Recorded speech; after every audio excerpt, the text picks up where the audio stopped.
The Nikki Glaser Podcast. The Nikki Glaser Podcast. Hi, everyone. It's Nikki. It's me. I'm here, Nikki Glaser in Los Angeles, California. We're doing it remote today. Brian's at his home in Culver City. Is that too specific? Do you not want people to even know? I love Culver City. I'm a big fan of it, and I don't mind risking my life to promote its. I'm sure there's that would be so ambitious of if someone figured out and really made it their mission to figure out where you live based on just a place where thousands of people live. You can it is figure out place. Where anybody lives. It's pretty easy to look up someone's address, and if you're really desperate to figure out where someone lives, all you need to do is hire a private investigator for $150, and they'll figure it out within 20 minutes. Yeah, because they'll use 15 of that dollars to just do to pay for that website. The search. Yeah, pay for that website. I posted on my story a while back that I was signing all these autographs that people there's a whole culture of people who send celebrities printed pictures of themselves and then send a return stamp envelope, and then you as the celebrity just have to take it out and then put it in the other envelope. And it sounds like it's very easy to do, that's they provide everything. Opening mail and your hands get dry, and there's so many, and then you have to keep track of which one goes with which, because they all send them to my parents' house. And my friend wrote to me and was like, what is this? Why do you have to do this? And I'm like, I don't have to do it. And he's like, did you set this up? Why would I ever set that up? And he goes, how would people find your address? I'm like, the yellow pages or the white pages? I mean, it's my parents' address. All these things get sent to my parents. Their address has been it's in every buzz book, which was the, directory for our school. Mm-hmm. It's well documented. You can find out where my parents live. That's pretty wild. I mean, I tried to write a joke about this once, but the fact that boomers seem to be so concerned about their privacy, about changing their passwords. My mom is going to be mad that I even said this, even though it's just a thing that you can find without paying any money. Okay, go on. My dad won't even provide the answers to security questions to Chase Bank because he's afraid that he'll get put on a list somewhere. When did the tides change? What kind of dementia is setting in that makes them? You just printed out your address and phone number in a book and distribute them to everyone in the neighborhood. Absolutely. I mean, you had every number of every boy that you had a crush on in school. Yeah. In their address, you could drive your bikes by.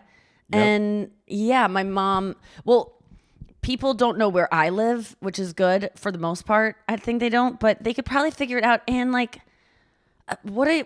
if you send something to my parents' house, I might end up signing it in 2 years because it just piles up. And then my mom goes, Nikki, we got to do something with all of these.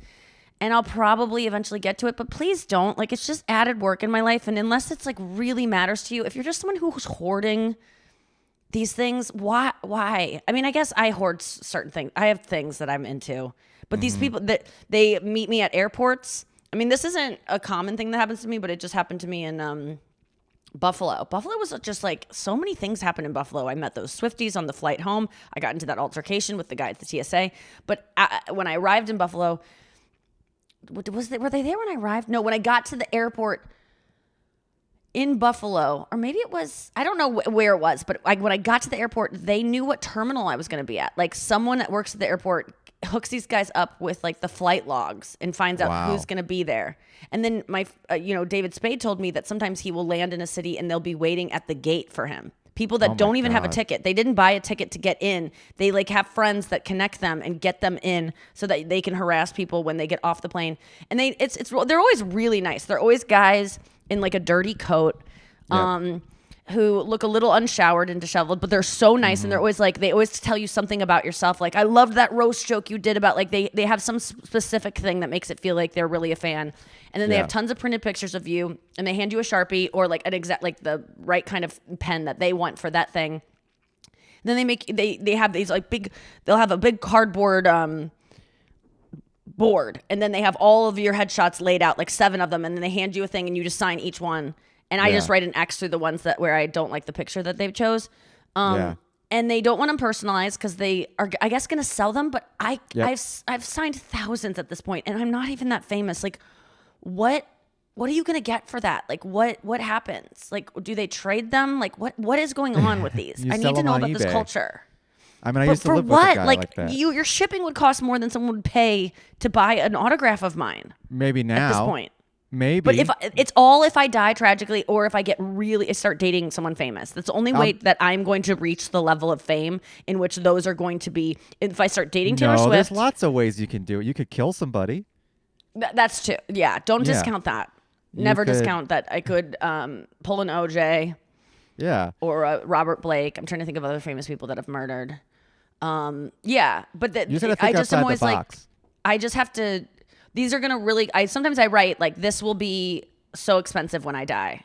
Yeah. I write that on it That's sometimes, funny. and they go, "Oh, that's okay," and I'm like, "But it's true. This is worthless until I die, or until I make someone else die, like you said."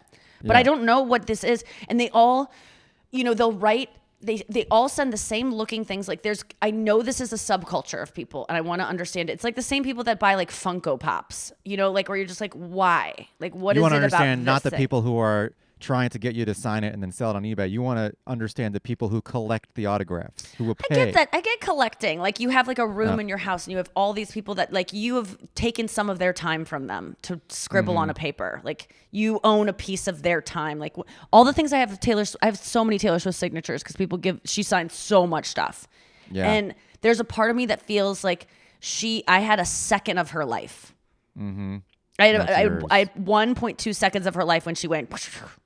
Yep. Like, oh, I own that. Like, Does she make she's that noise devoted when she something signs? of her amazing life. All the time she signed things, if you added them up for all the signatures I have, I probably have like 10. She could have written like 14 songs if she wouldn't have been having to do that. Well, yeah. And that's why I sometimes when I get an autograph of hers, I'm just like, oh, I'm so sorry that I inconvenienced you in this way. Somewhere in your past, you had to scribble this, and you should have been doing Mm-hmm. something else with your time. But I really like when people ask for my autograph. I like when people ask for pictures. Everyone always knows this. I just don't understand these guys that.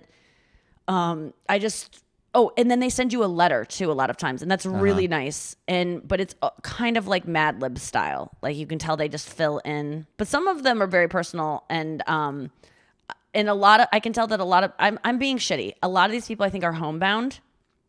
Like you can just tell like they just consume TV and entertainment and feel a connection with people, and like it just seems like this is their way to reach the outside world. And I'm sorry that I don't send it back for another. I think it's exciting. They send off these things to, I'm guessing, hundreds of celebrities. And then they probably get 40 back. And from me, you get one back 3 years after you sent it. And that must be exciting. Yeah. But I would never, when my friend was like, so this is a thing like you do? And I'm like, I would never invite this. I'm not someone who's like, you're welcome. Here's my signature. Like it's just not who I am. But I guess there are people that would do that. I'm exhausted. Well, I used to by- live with one of these guys, Ronaldo, What? back in Astoria, Queens.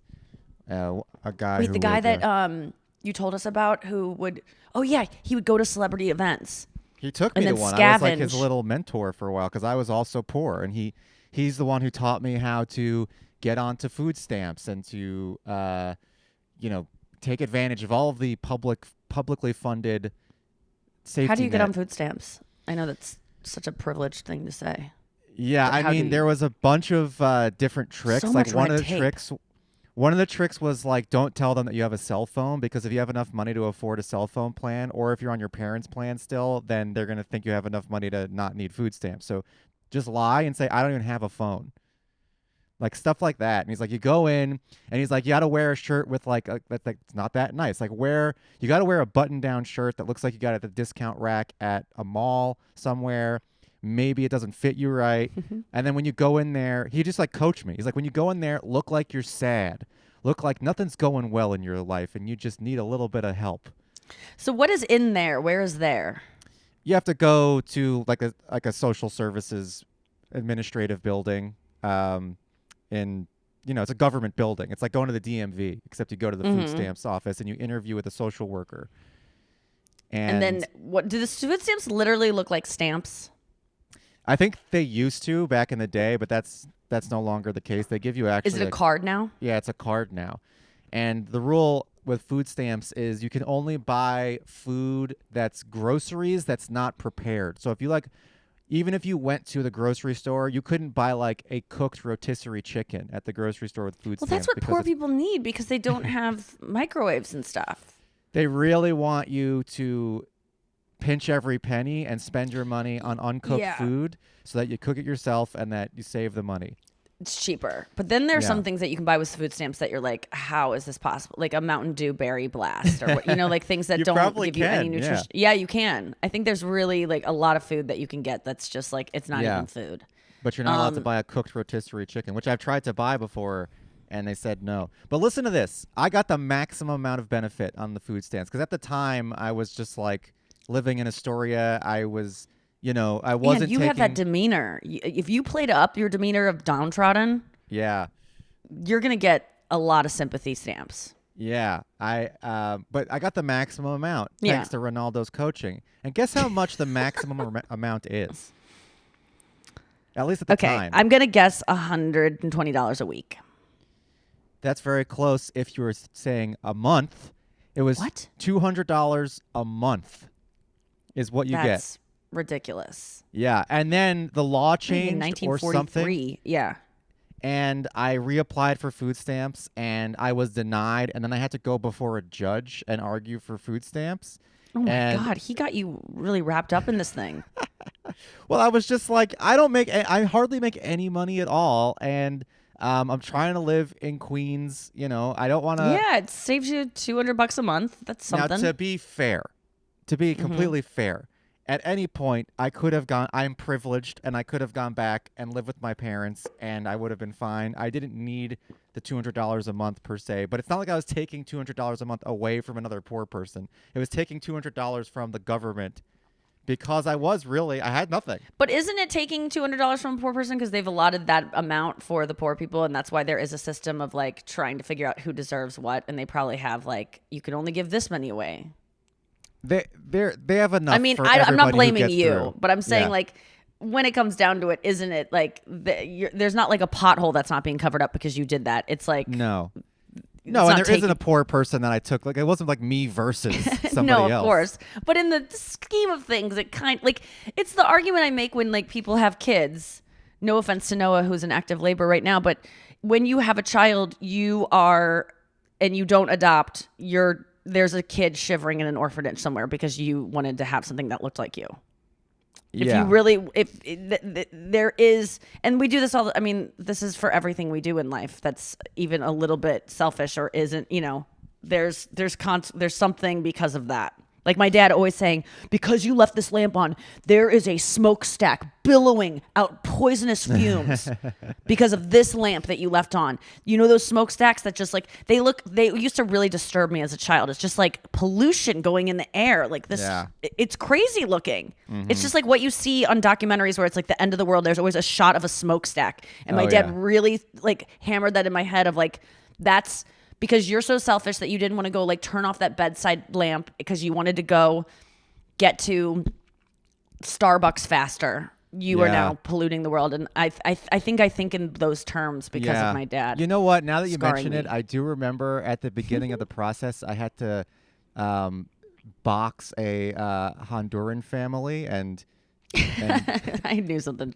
like that was coming. Yeah, but didn't this guy teach you how to like go into celebrity events, like red carpet events, premieres of things, and then he would tell me what he would do after. There's a whole subculture of people who are collecting celebrity memorabilia to sell on eBay, and that's how they make their living. And so Ronaldo snuck me into the movie premiere of Cop Out, that Tracy Morgan movie. And one of the movies I almost said for Kevin Hart when they asked me what my favorite Kevin Hart movie was. Oh my God! I almost said that. I loved you in Shawshank Redemption. Oh yeah, I think he's Morgan Freeman. Okay, I just left a Nikki Glaser autograph, and there's so many. Yeah, how much? There's so many. Oh on my eBay? God, $50.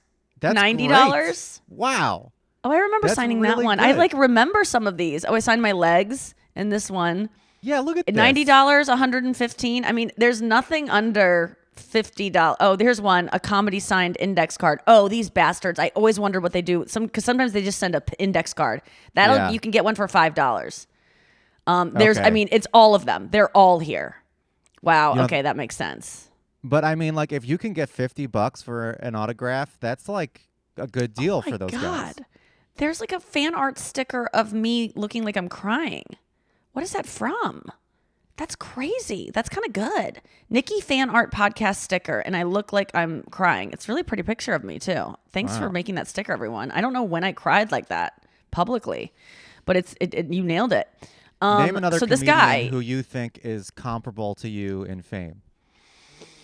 That's a really good question, because this will reveal what I really think of myself. I would say, man,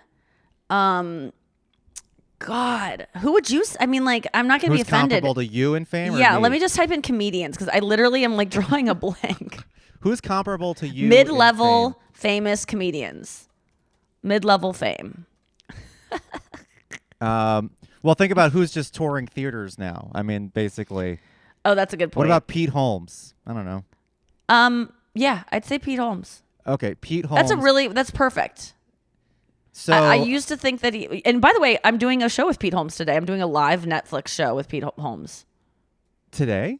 Yeah. David that? Chang has a show called, The Problem with Doing Shows, no offense to anyone who asked me to do a show, you have to like watch the show. And I don't like watching TV. Like, I don't really watch shows. And so I do have to watch. I always watch the show when it's called Dinner Time Live. Okay. And he has two guests on. Yeah, it's live. What? And it'll be live tonight. It'll be, now it's, by the time this podcast airs, it's already on Netflix existing. If you want to watch me and Pete Holmes live on Netflix not cooking. David Chang cooks for us, and then we eat food that he makes. It's basically like a YouTube show?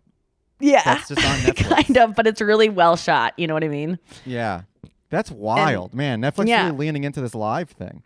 They really are. Pete Holmes, okay, autograph. Let's see. Yeah, so Pete Holmes autograph. It looks like 75. Yeah, you're comparable. There's one for 40, one for 30. But yeah, then there's some that are like. Let's see what like Ali Wong is going for. Oh yeah, Ali Wong. I bet she's 200. This shows you how much more famous she is. Oh, she doesn't even autograph stuff. This girl ain't fucking around. No. Wow. Okay, you can get her.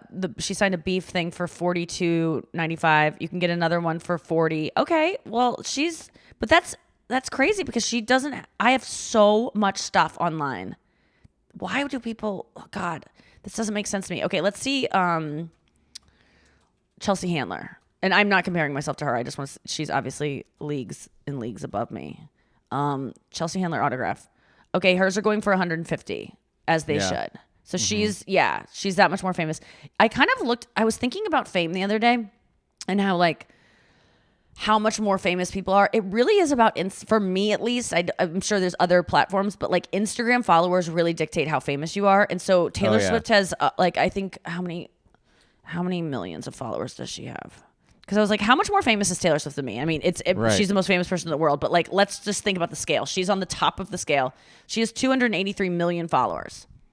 I have 1 million. So she is 283 times more famous than I am, which seems right. Like, if there are 300 people in a room and there's one person who believes in you, no, that's the Lady Gaga thing. If there's 300 people in a room, 298 will know who she is. 1 will know who I am. But I think all 300 would know who Taylor Swift is now if you're doing like an average American. It'd be pretty stupid not to know who she is at this point. Like, what are you even doing?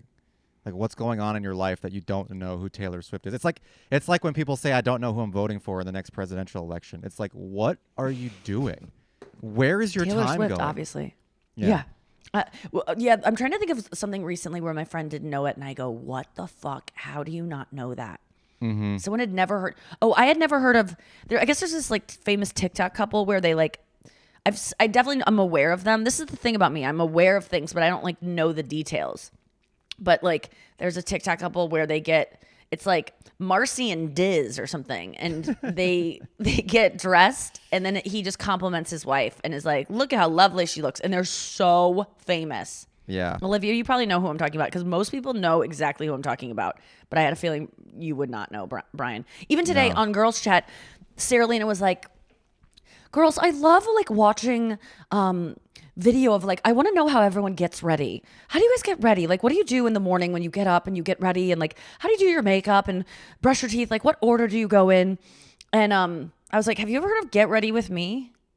Like, you could be, she's like kind of, she's not feeling well recently. And so she has a lot of free time to just like lay around and like heal. And I was like, just, you can watch Get Ready With Me things. It was just crazy to me that she was like specifically asking for this thing that is the number one genre of content online. I go, there's Reels and there's TikTok where it's just, and so I started sending her things. I sent her a video of these girls who do their stay-at-home girlfriends, and they just talk about like what their day entails. I wake up and I make a matcha, and then I stretch, and then I go for a walk to get my iced coffee and journal, and then I saw a bee, and they like film a bee, and then they're like, and then I go home and I fold the blankets and I do his laundry. But it's really soft-spoken. It's really just what a lovely day. Yeah. And then their boyfriend always comes home from work after making billions of dollars, and then they go to like a nice dinner. Yeah. And then they go home. That's every influencer. I mean, that's like the vlogs on YouTube, and that's what it is now. It's just like people are watching beautiful people have a nice, lovely day. Yes. And that's all we want? I mean, is that really all we want? Oh, God. I mean, Sometimes it involves, finspiration or whatever it's called, where they work out in the morning. At least to get that. I just want to know what Pete Holmes had to do today to get ready for this David Chang thing. I might bring this up live on the show. I want to know how much of your life it took to prepare for this thing, because you want to know how much of my life it took? I had to get my nails done, and no, I didn't have to, but I'm on a cooking show where there's close-ups of your hands, and every girl listening to me right now knows you damn well would get your nails done if you had to do that. I'm not someone who needs to get my nails done all the time. I don't feel like it's like, even though there are a lot of girls who are not on TV who actually do feel like that is a thing that you need to do. So I had to get my nails done this morning. That's why I had to push the podcast, because I have literally no time. I was there when the store opened this morning, and they were really annoyed, and they turned off their like Korean soap opera, and we're like, oh, okay. So I had to get the nails done. That was $65 after tip. That's just for a manicure. Dipping, if you want to know what I do now, I dip. And That's then bad for your mouth. it probably is, because I rip them off with my mouth and then I eat the plastic. It's so gross when your nails start chipping off, like when you do dip, because it's just a big plastic chip, and you just have it, you like hold it in your hand, and then you have to just like sprinkle it through the world, like Shawshank, really, through my pant leg. And then I also had to get a spray tan last night, which, let's just talk about that. I couldn't work out last night because I had the spray tan on, so it took away 2 hours of things that I would want to do. I had to get naked in front of someone. I had to invite someone over to my house, and then I had to pay them $180 after tip. Damn. For a spray tan. And I know that I don't need to have one, but I kind of do, to look and feel as good as I want to feel on TV. And then I'm also having them come over to do hair and makeup, which, thank God, I think they're paying for. The show's paying for it, but that's also another 2 hours and 15 minutes out of my day. And then thank God I didn't have to do a fitting for this, because I am just going to wear something that I already own, because I'm not going to be full body. I'm going to be sitting most of the time, and it's live, and it doesn't feel as like, not that it's not important, but it just, I can, but, and then, what else? I mean, I'm wondering what Pete Holmes is going to do to get ready for it. Yeah. And not that I'm like, he should have to do all this. I'm just like, He's going to shave. a little bit annoyed. Probably Okay. shower. Sometimes you don't have to, but maybe he'll shower. Yeah.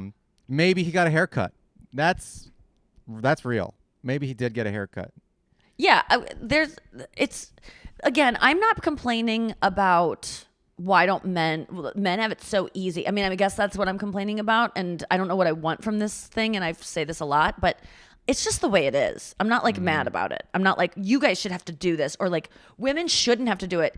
It's just the way it is. And there's certain perks of being a hot woman that men don't get, and there's certain perks of being a man that doesn't have to worry about the stuff that they get. Imagine you're a hot man. They get everything. Yeah, but they have to work out a lot. And they also have to prove, just like a hot woman, hot men have to prove that they're not dumb. Yes, That's hard. that's a good point. If you ever And see they a have to- man that's really hot, if I ever see a man that's really hot, I automatically assume he's an idiot. And then it takes like Yeah. a 5-minute conversation before. But I'm how like, great is oh. that people discount you, and then you're even if you're a little smart, people are shocked. Yeah. No. It's, But I remember my dance partner Gleb Shevchenko, who's one of the hottest people you'll ever see in your life. It's kind of annoying how much people comment on his looks every time he goes anywhere or does anything. Like it's just it would start to feel, and it's annoying because I have a hot friend, Sarah Lena, who I just talked about. And she's just remarkably hot, just distractingly beautiful. She's a model and everything. When she's around people, they can't help but comment on it as soon as Yeah. like it's just in the air. And I've talked about this before, but there's this thing that she'll do around women when because she's been so bullied by girls even her whole life because she's so pretty that girls will hate her, girls that are threatened by her. She has to throw herself under the bus constantly when she gets around girls that she even senses the slightest bit of discomfort from them of her being too pretty. And she's not someone who thinks she's that pretty. She actually doesn't at all, because most people who are the most gorgeous have the worst self-esteem with their looks. But she just knows that girls can be mean. And so she will, she'll always like say she farted or smell her armpits and be like, I stink. Like she has to present something almost immediately when she gets around. Cause I've seen it happen. Cause I know the girls, it'll be like we're at the cellar and then an insecure girl comedian will come up to hang out with us, or a girlfriend of a comedian. And I sense it too. Like we can all sense each other's insecurity, where a girl's just like a little bit closed off because this really pretty girl is sitting there.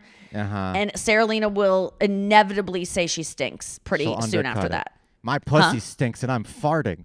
No, And that it absolutely. makes She will everybody say stuff like comfortable. that. Yeah. And and it really, she's like, because I called her on it, or maybe she talked about it eventually because she's very self-aware, but she was like, I just, she's not doing it because she's like, I'm so pretty. She's just like, it just makes things go easier, and it Right. fucking does. I've seen it Yeah. instantly make a girl just soften to her. Where Sarah Yeah. Lena, like, one time she was going through like a thing where she had like a bald patch in her hair, and one time she like flipped it over and like showed the whole table. She was like, well, this is what I'm dealing with. And suddenly everyone like relaxed, like, oh, good, you're flawed. That's just another privilege of a hot person, though. An ugly guy couldn't get away with that. An ugly guy can't be like, I'm farting all day to make people like No, you it'd more. make it worse. Yeah. But a hot person farting, that's great. But yeah, I mean, it would suck to have people just assume, like, to feel bad about themselves because they're around you Yeah. and Yeah. get threatened and act weird. I mean, that's poor hot people. That's Yeah. all I have to say. Okay, we have more show to do. We'll do it more after the break.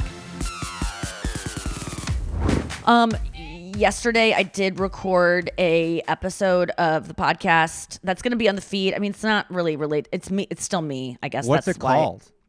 I just said in a special Nikki Glaser podcast edition, like a Swiftie special, I think I called Swiftie it or special?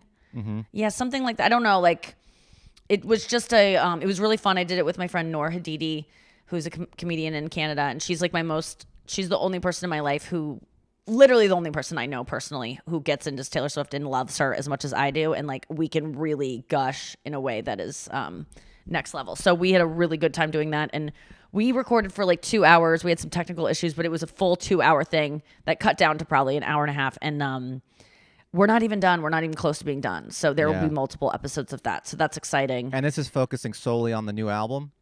Yes. I mean, at the top, we talked about like, we just kind of introed our backgrounds and how we feel about her and being fans and, what's it like. And, but it was really, really fun. And there were so many, it was just fun to analyze her lyrics because we were going through like song by song, and we just started discovering things that we hadn't noticed yet. And it was just fun. I'm in a really sweet spot with this album. I'm like, it's just like, all I want to do is be alone with it. I don't really want to talk to people. I'm like headphones in constant, like I'm gooning out to this out. Like it feels sexual.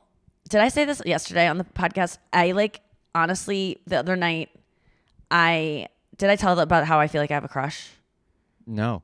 Okay. So the other night we were leaving a show, and like, when you like are flirting with someone on text, like it's just started, where you're like, you like someone and you like feel like, oh my God, I have to go to work and stuff. You do your life, but then you can't wait to get back to your phone and go home so you can just like be on your phone and like text them and be like, ooh, like, I don't know, flirty. And I think it's maybe more of a girl thing, but I think we've all experienced this. Yeah. Yes. You recall.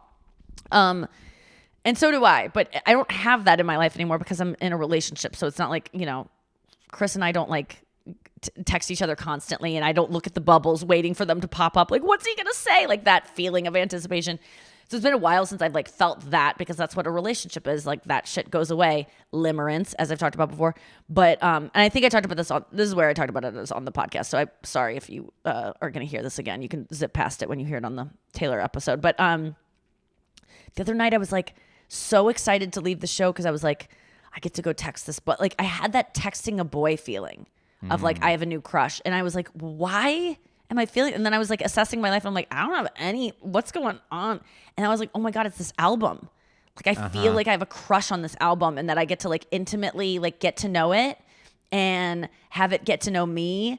And I'm developing a relationship. And it's crazy that feeling, I've never had that feeling in any other context, but it is giving me that. And then last night I saw Trevor Wallace at a show, and he was like, this is a big week, right? With the album. How's it going for you? And I thought he was talking about like my special. Because I mean, why would a comedian ask me about Taylor Swift? I don't never talk to him Because he's about got his her. finger on the pulse.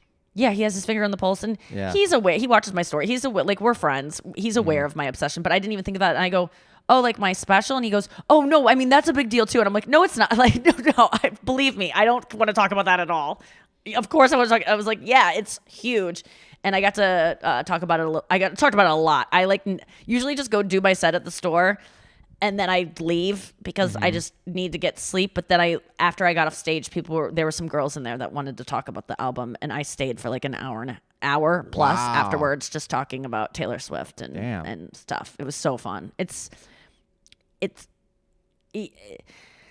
know, that Anya feeling? sometimes sees me talking about it with people, and you can just tell, because it'll be backstage, and it'll be like a comedian's, who's on the show, his girlfriend comes backstage, and suddenly I have someone to really gush about it with, and you can just see that she's like, I've never seen this side of her. Like it just lights me up in no other way. It's really great. It's a great part of my life. I think it's the best part of my life, and I have a lot of good things going on, but I think being a Swiftie is the best thing in my life. And someone compared it the other day to like, I don't have kids and I don't want kids.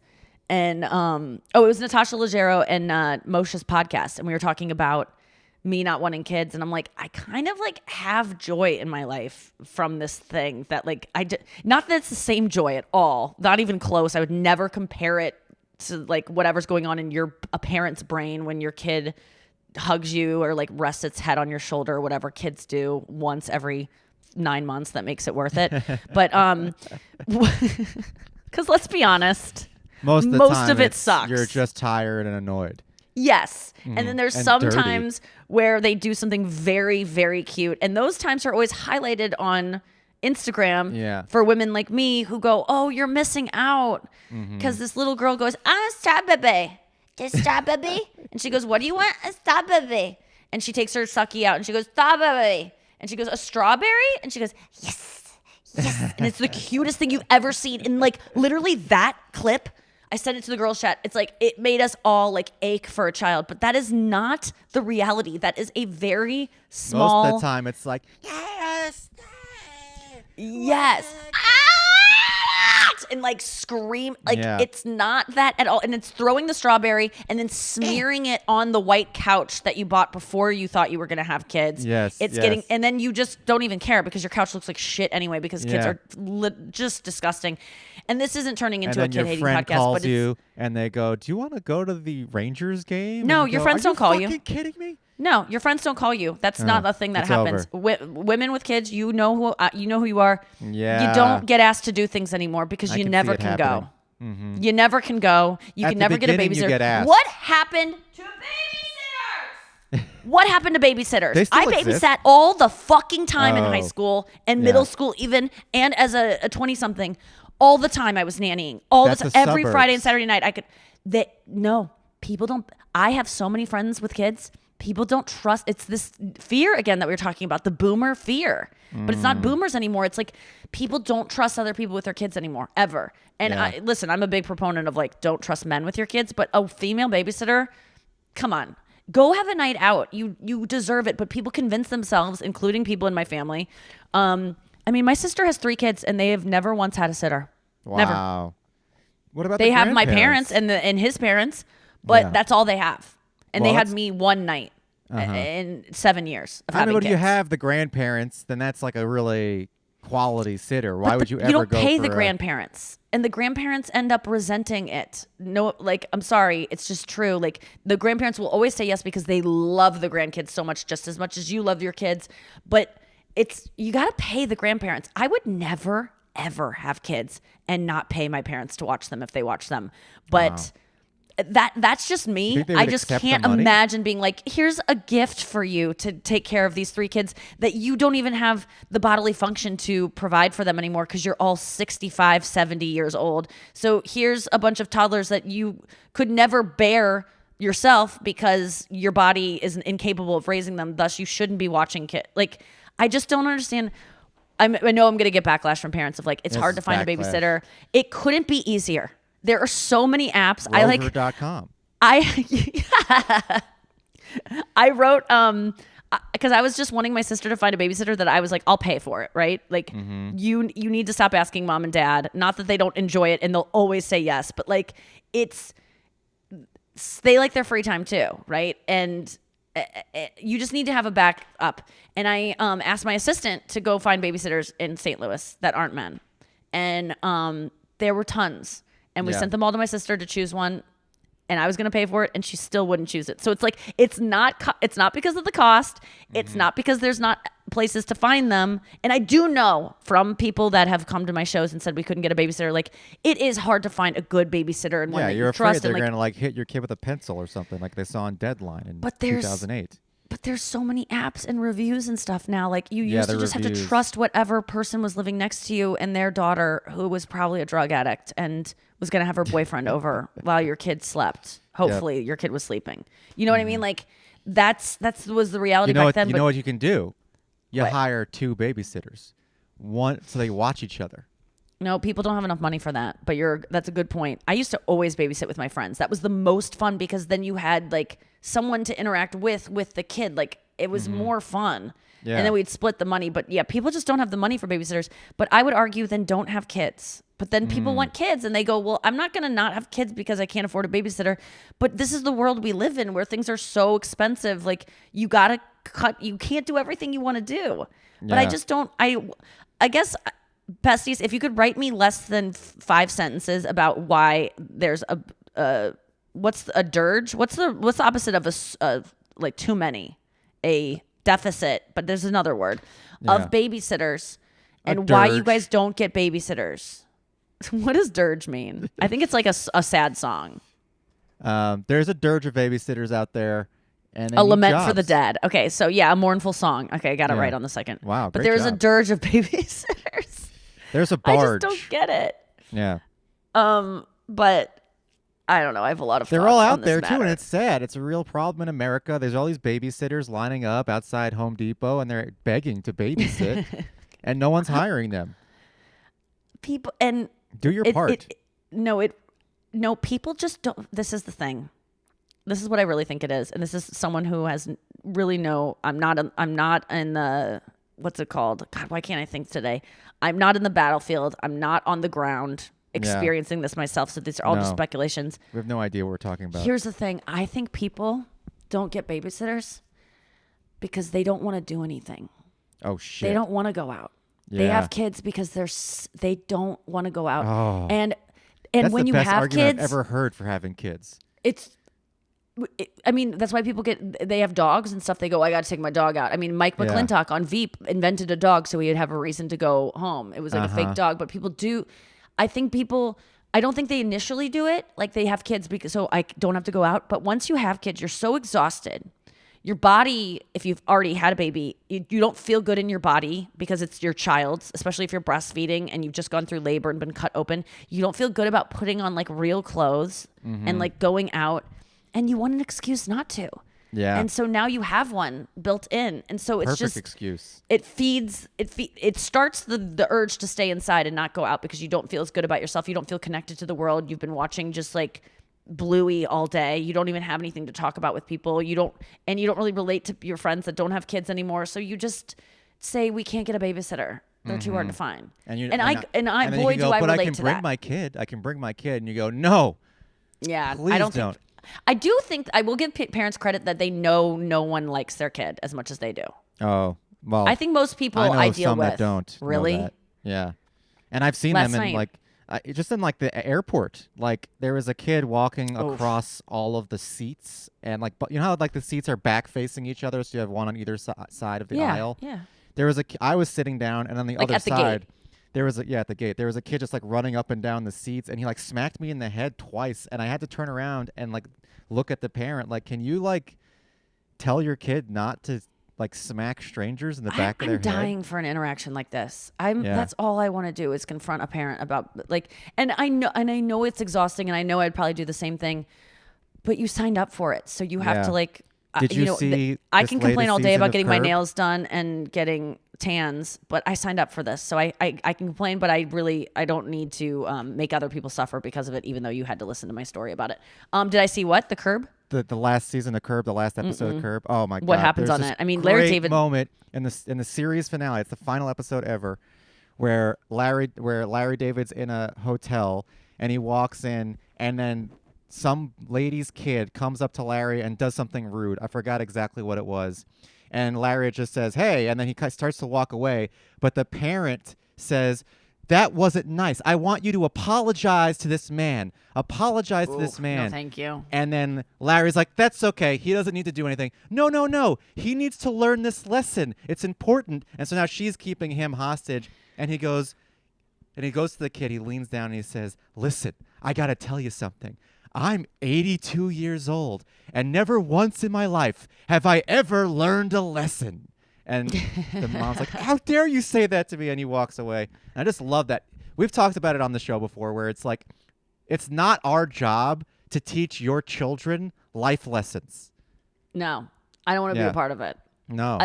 It reminds me of the joke from, I think it's Adam Sandler, where there's like some baby and the mom's like, "Say hi," and the baby's just like, and he's like, "Say hi to Adam, say hi," and Adam just has to like wait for this baby to say the thing that the mom's like, "He can say it, I swear," and Adam's Yeah. like, "I really don't care," and then the baby's like, "I hate my life, save me." Like the baby ends up like begging to get away from this woman. Yeah. It's so funny. That's hilarious. But I keep my feed is so many baby things and like child Yeah. development stuff that I just forward on to Noah and my other friends who are having babies.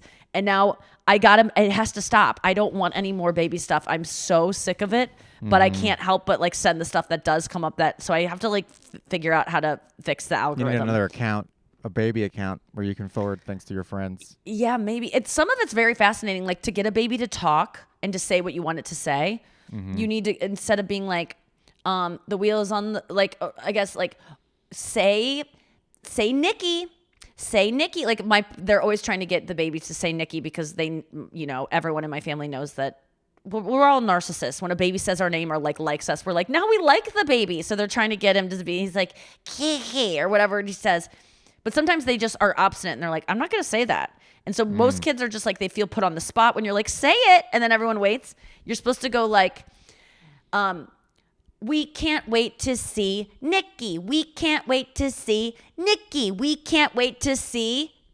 And then they'll go, Nikki. They fill it in when Wow, it's you not tricked like, them. do it. You create a song or like a little chant. And if you want your Yeah. kid to say stuff, so try that out with your babies if you have them. And I'm sure you're not listening anymore if you do have them because you're like, I don't need to hear this shit from her. But No, yeah, I love just, tricking kids, so I really like that little scheme. yeah, I like the little device. And you're supposed to, I sent this to Noah too. When your kid is like struggling to like button their shirt or something or zip their jacket or tie their shoe, don't do it for them. You're like supposed to like teach them so that they learn patience to do something hard and work through it. Sure. You're not supposed to monitor them and go like, now do this. You just like let them fucking fail. But who has the patience for that? You got to go. Nobody. You got to get to the ice skating lesson or wherever the fuck you're headed to. Yeah, Like that no one teacher's has the not patience gonna for let that this shit. slide. Not again. Yeah. There There was seems, a controversy. Did you see this Arj Barker controversy? No, I love Arj Barker. What happened? Arj Barker, the king of Australia, the king comedian of Australia. He was in Australia. He's an American who just really took off in Australia as a comedian, and I think he moved there. Yeah. Yeah. So he was doing a show in Australia, and there was a controversy because there was a woman in around the front row who had a baby with her at the show, even though it's 15 years and older. But for some reason, they let this woman take her baby, and she had the baby with her, and the baby started talking during the set, and at first he was like did some like funny retort to the baby talking, and then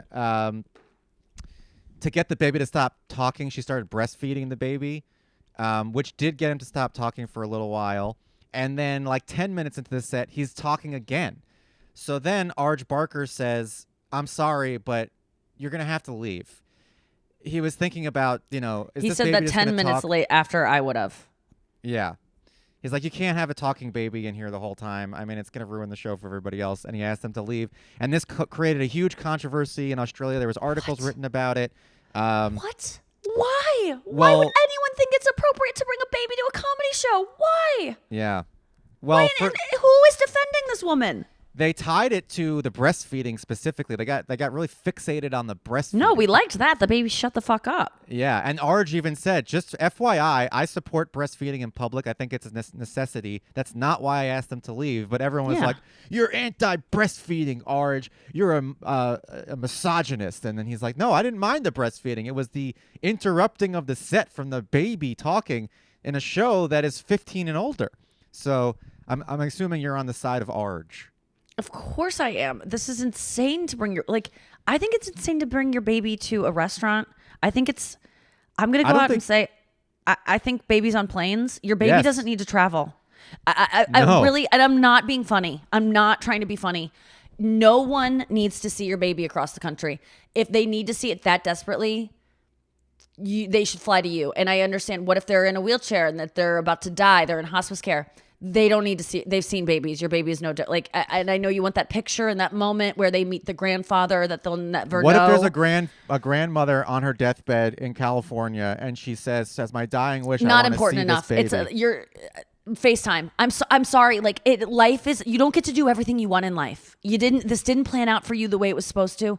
Your baby. Like I think the same with like dogs on planes. Like I had to move my dogs to New York, and so we had to do that cross country flight. That's inhumane. It's not right. Like you shouldn't. It wasn't a problem. Like I wasn't distracting with the dogs, but it just wasn't fair to the dogs, and I'll never do that again. Like I made that mistake, and if I had a baby, I would never. I don't think I could ever fly. I don't want to say ever, but I would avoid it so much unless it was trained to. Unless it was mute or something, I just couldn't handle. Okay, what and if I don't the baby? Say never, but I just don't think that babies need to travel. What if the baby really wants to go to France? That's the thing. Your baby's not going to remember. And I know that does, like, Nate Bargatze has a joke of, like, just because a kid's not going to remember, you just, like, shove them in a closet and just go, knock on the closet when you start remembering things. Like, you do have to give your child experiences. But what if the baby when has I see a babies, disease? I'm just like this. I saw a baby. My sister and I saw a newborn baby at a Cardinals game, and it was so loud and so like being at but that's okay stadium, at a Cardinals game. I mean, everyone's yelling anyway. The baby is almost like a. It's benefit. too much. It was fresh out of the slammer. This baby was like newborn, and my sister and I were like so disgusted. It should have headphones on. It should have like ear things for its like fragile ears. I think. But no, I want to pull this back a little bit. Yeah. I do think that,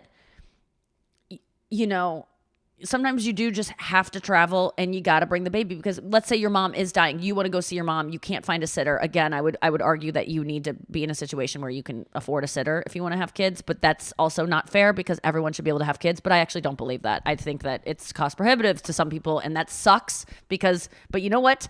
So is owning a yacht. Like but that's, some people will never get to own a yacht, but they aren't like, I have a right to own a yacht. You just don't get to own one because you can't afford one. Can't afford it. Is that crazy? Is that like eugenics or something? What am I getting into some shady territory of like this whole episode we've been somehow racist. I don't know what we're I think everything we've said has been somehow problematic. It's absolutely. I'll admit I have no idea what I'm talking about. I don't know anything about economics. We should put this at the beginning of the episode. I just know that I don't do things I can't afford. I just don't. I never have. And maybe that's me speaking from privilege because I also have the Brian Frangie support of my parents that I could always fall back on. Yeah. And so maybe but I don't understand doing something and then going like, oh my God, kids are so expensive. And we're just scraping by. You don't get to have kids then. And I'm sorry, it's like life isn't fair. Like it just isn't. But I do think that that's sad that people can't just have kids with there's no middle class and there's no like, you can't just work at Subway and have a family and have your husband be a mechanic. You just can't you can have kids, but you're going to have to pretend you don't have a phone. Yeah. I mean, when you go in for stamps. But yeah, I guess everything we're saying is slightly, I want to get ahead of it and say, we know. Yeah, I'm just trying to work through it. But I agree with you. I don't think children should be allowed in public. I think maybe once they turn 8.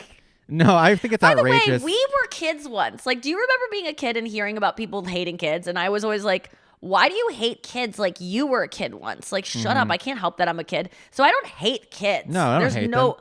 I just don't.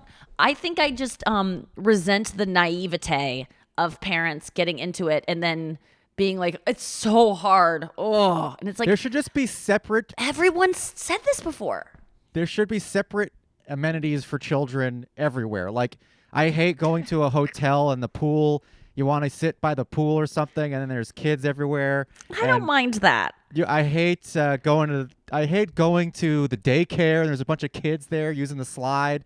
And it's like, what about us adults? I just don't think people need to see babies. Like if your grandma is on her deathbed and literally like about to die, get a baby when you get into town. Find someone who has a baby, borrow it, bring it to grandma. She'll never know the difference, and your baby won't know the difference either. Just tell your baby that they met grandma. They don't know. But I see babies on planes, and I'm just like, why does this baby have to travel? There were 2 kids in first class with me yesterday. 2 young kids that each had their own seat. No children should be allowed in first class. That's was outrageous. Nuts. That's an affront. You take some good military veteran kids, or some poor woman in the back and you put them in that seat. You should be ashamed of yourself if you're a parent buying your kid a first class seat. Even you if should you're like truly 15. be ashamed of yourself. Even if you're like I'm talking about a kid that doesn't need to be with you. If your kid is just watching an iPad the whole flight, put them in coach. No, I mean, it's when they're 15 and they're in first class, I want to throw them off the plane.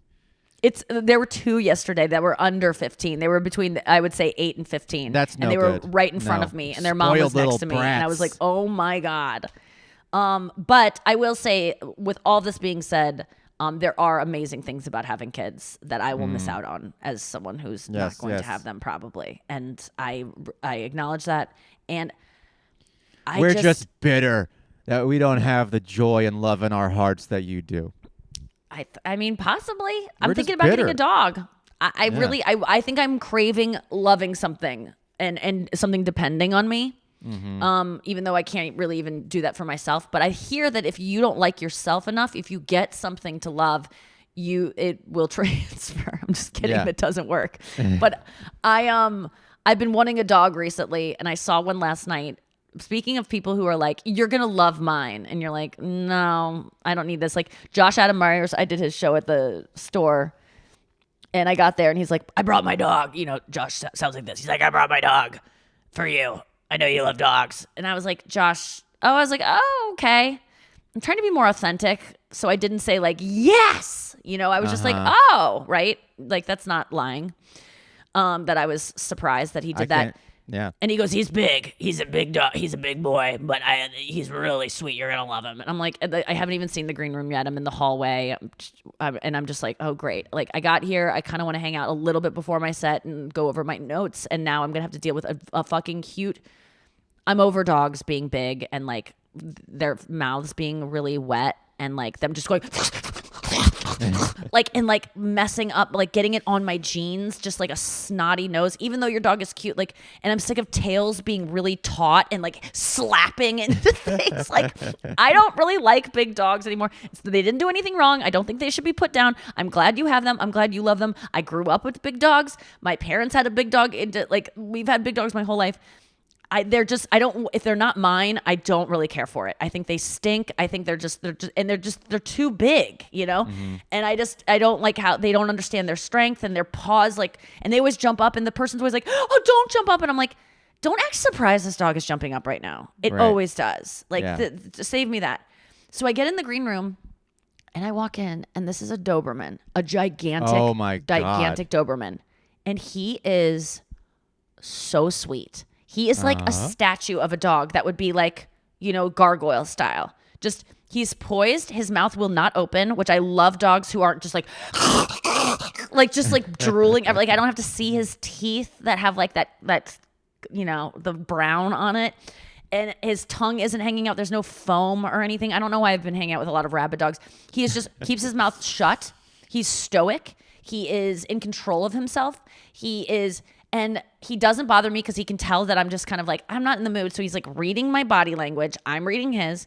And then I'm like a little bit interested because this dog is so calm. And I instantly am like, Josh, oh my God, I was like not looking forward to being around this dog, but I love this dog. He's so sweet. Look at him. He's just like standing there, and he's not like so obedient that he's not fun. He's just like chill, right?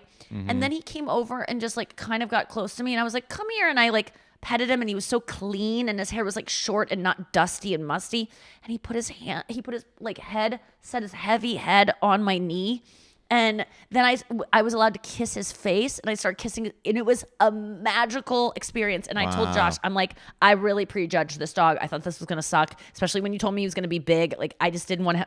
And he was like, but you do all those shows in St. Louis for dogs, right? Like, I thought you loved dogs. So I was like, I do love dogs, but like, not all, like they're too rambunctious a lot of times. But I really loved this dog, and I was like, I think I'm ready.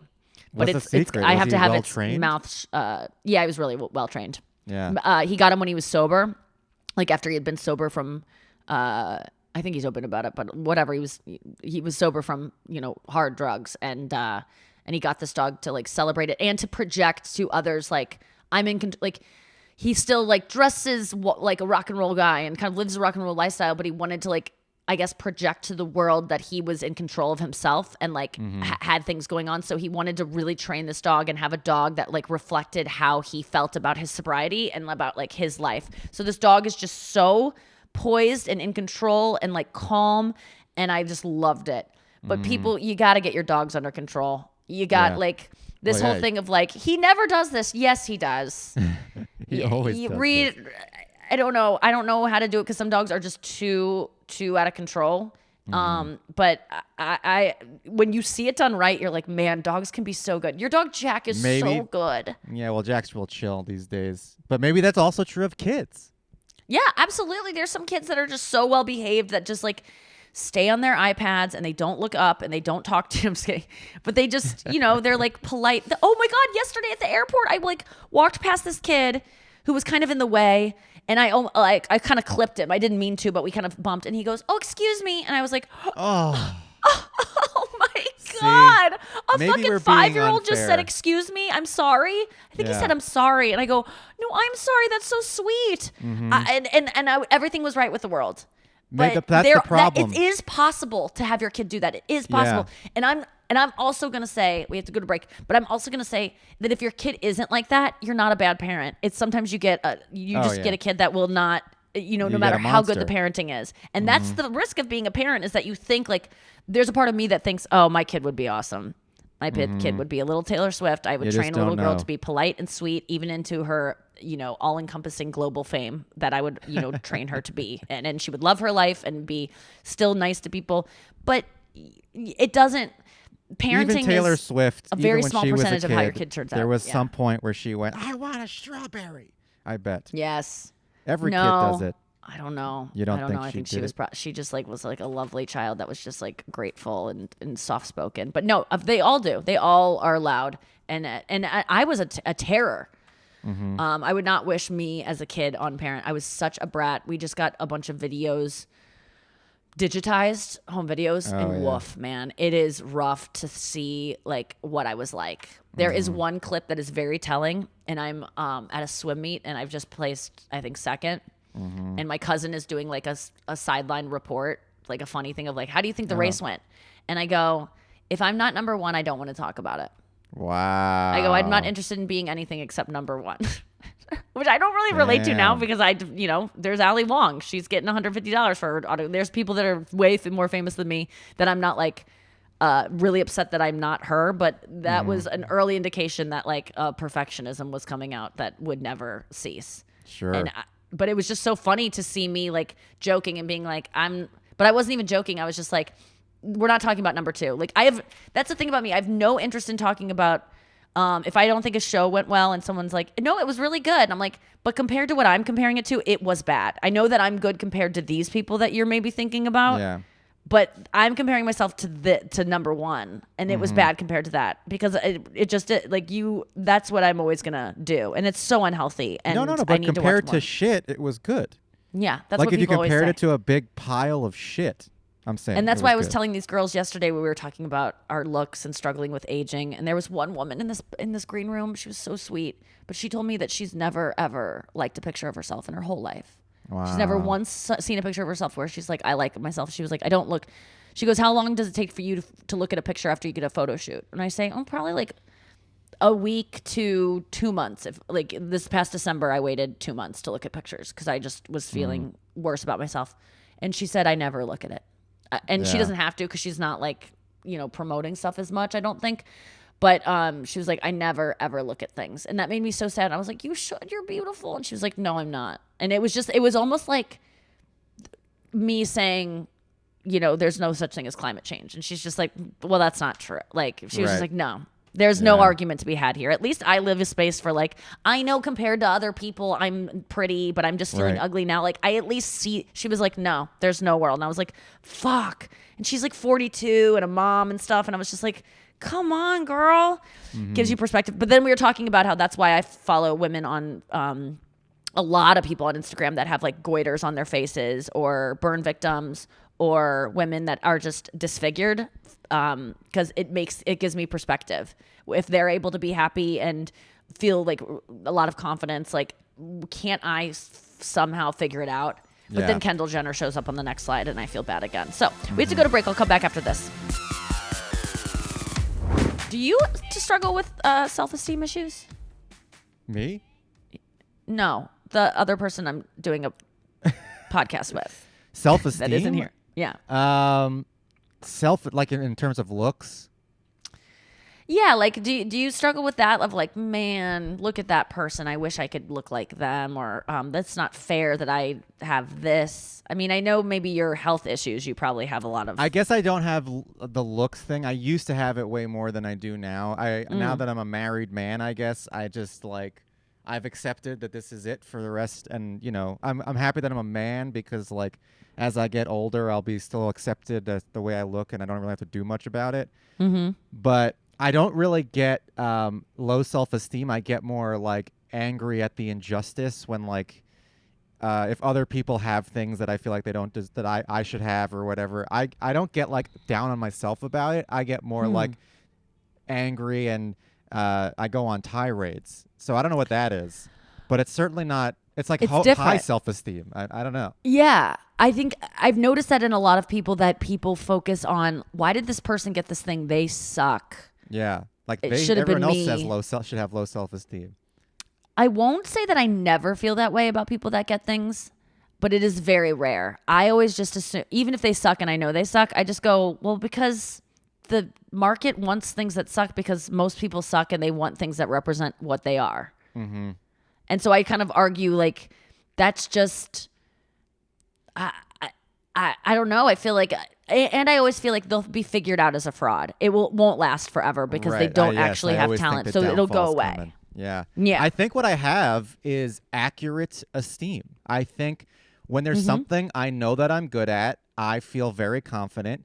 And when there's something that I know I'm only okay at, like, for example, I don't feel comfortable yet playing piano in public. I don't think I'll be good at it. Right. Is that low self-esteem, or is that just I'm accurately assessing my talent level here? I think that's accurate. And I feel the same way when people are like, we want, I play guitar on Instagram Live, but I'm constantly telling people like, get out of here. If you think this is going to be good, or if you think this is just a practice session for me, this is what you're witnessing. Like if I really thought I was good, I would go on my own. I have 1 million followers versus 26,000. I would do it on there. But like, please know that I don't think I'm good at this. But I think that sometimes I feel like, oh, sometimes I have like a burst of confidence and I'm like, yeah, you've got this. You are great. And then I'm so embarrassed when the other shoe drops, where I kind of like get into that space of like, oh my God, you were so you thought you were like great at something. And I feel embarrassed that I was like confident, even if it was real. And now the state I'm in is not real. The one that's thinking I'm not talented. Yeah, I just feel like, oh. And so sometimes when I feel that confidence kind of surge happen, I'm like, it feels like I would think the regret a cokehead has after a night of like being like, hey, what's up? Like, you know, cokeheads are really confident, you know? Yeah. And it feels like that. Like, it feels like I'm like that kind of person when I get too confident. But you know what? People eat it up when you're confident. Well, that's the key to life. I mean, if you can be talentless, and if you can portray enough confidence, then you will succeed. That's just the way it is. People. Yes. It's a lot of people in positions of power. A lot of gatekeepers, I find, are missing something confidence-wise, and when they see other people with confidence, it makes them feel confident, so they want to support those people. When they see someone with low confidence, they hate those people because they hate that about themselves. And so, whoa, if you can exude confidence, you will get all these opportunities just because you're providing something outside of the skill that you're actually supposed to be providing to the person making the decision. Whoa, dude, that is so interesting that the gatekeepers are. Because usually people who are gatekeeping are not creatives and they want to be, right? Yeah. Like they feel there's not a good reason enough. they're not on camera, on stage in our industry. Yeah. There's a reason why they're not on camera, on stage. There's a reason why If they they never could got it change together.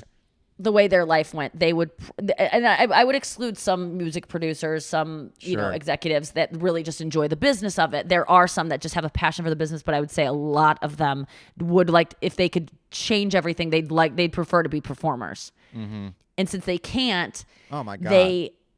Just the amount of comedy managers who then, like, at one point did stand up or decide to quit managing so that they can write. Like, that happens all the time. Okay, this is interesting. So if you just pretend to be confident around those people, they want what they don't have. They want what they don't see. Like, they hate the things about themselves that they hate in other people, as we all do. You'll provide them with the confidence that they lack by being confident around them.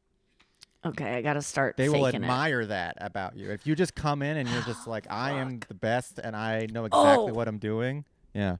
I heard this cool, what was it the other day? It's like you think doing something will bring you not good results, and it's the opposite. I was watching one of those Heidi Priebe videos, and she was talking about perfectionism and how when you are a perfectionist, you go into situations and you don't feel like you're going to be perfect, or you feel like you're going to fail or you're not doing enough. You go into a insecure kind of like defensive mode, and it's really like and you get validation from people that you're not perfect, because when you get in the defensive mode, like say I'm doing a show and I feel like I'm not good enough, so I'll go into that show, and the second I don't because I'm feeling like I can't be perfect at this, and I know I can't, and I'm not in the state to ever deliver on this, I didn't work hard in my mind enough from this moment, I am going to be so insecure that people are going to sense that insecurity. They're not even going to, it's not even about what I'm doing. They're just going to sense that I'm like defensive and weird. And they are going to give me feedback that's like, we don't like this. They're not giving feedback on the talent that you have or lack. They're giving you feedback about your overall vibe of being insecure. And so you interpret that feedback of them being like, I don't like this, as them not liking your talent. Oh, I'm not talented. I'm not good enough. And so then it's reinforced to you that, oh, I'm not perfect. But what they're really reacting to is the fact that you don't accept yourself. And that's what I was talking about. This guy had a thing about accepting yourself, and that people think that if you accept, and this is not people, this is me too. If you accept yourself, you're throwing in the towel. You're not trying anymore. You're not striving to achieve. You're just like, oh, I'm good enough. But the truth is that when you are constantly in a state of like, I need to be better, you are constantly agitated and you're constantly in stress mode. You're constantly tense. And the only way to become better and actually improve is to be in a relaxed state. So it's actually the opposite of what like people think, that if you just accept yourself, that is like defeat, admitting defeat. But the only way to not admit defeat is to accept yourself. It's the only way to actually improve, because if you are constantly not in acceptance of yourself, you're always going to be in a state of tension, and therefore you will never improve. And I thought that was really interesting, because I do tend to think that when people say accept yourself, it really bugs me, because my mom Final thought. My mom used to say that when I would complain about how ugly I was when I was a kid, my mom would say, "Oh, just be happy with what you have." She'd say, "I'm sick of this shit. All you talk about is how ugly you are." And I'd go, "Why did you and dad have sex and make me? You knew you were both have ugly people in your family. Like you knew the risk." I used to say, I was like 13, 14. You knew the risk. You got lucky with Lauren. But you knew the risk because of like there's ugly genetics in your family and you're both attractive, but you took a risk and I came out and why did you do this to me? And my mom would go, "You are so weird. This is I don't want to hear this shit anymore. Nikki, you be happy with what God gave you." And I used to fucking hate that so much because it was her admitting that I wasn't as pretty as I wanted to be. It wasn't her saying, "No, you're beautiful," even though I would not have been able to stand that at all because I didn't feel beautiful. So no amount of telling me. But her saying, "Just accept what God gave you," first of all, was bullshit because my parents are atheists. So I was like, what are you even talking about? And secondly, it just felt like, yeah, we know you're ugly, but it's good and just throw in the towel. But I really like reframing it and thinking of it. If you throw in the towel, if you actually accept yourself, you actually will improve. You will become, you could become more perfect. Throw the whatever that means towel to you. over your face so that nobody can see it. Yeah. I just actually, speaking of breastfeeding, there was this meme of this woman that was like, she got told to cover up in public breastfeeding. And so she just has her tit out with her kid, but she has a towel over her face. I really liked that. Okay, we have to go. We're going to do an intrusive thoughts episode. You can pick that up if you are a Big Money Players Diamond member. That means you pay a little extra per month and you get an extra 20 minutes per month of content from me and Brian that is like us talking about things that we don't like, that we need to put a paywall behind. And no So check out ads. that episode. And no ads. Yeah, that's true. And you get no ads with the show itself. Yeah. No ads across the board. So it is the optimal way to listen to the Nikki Glaser podcast. I hope you check that out. Players Club too. It's for free, but maybe Oh, yeah. one day there'll be Check out that extras. Swift episode. It's coming up. I think it'll be out soon if it's not already out. And check out me on David Chang on Netflix. And we'll see you next time on the Nikki Glaser podcast. Don't be bye.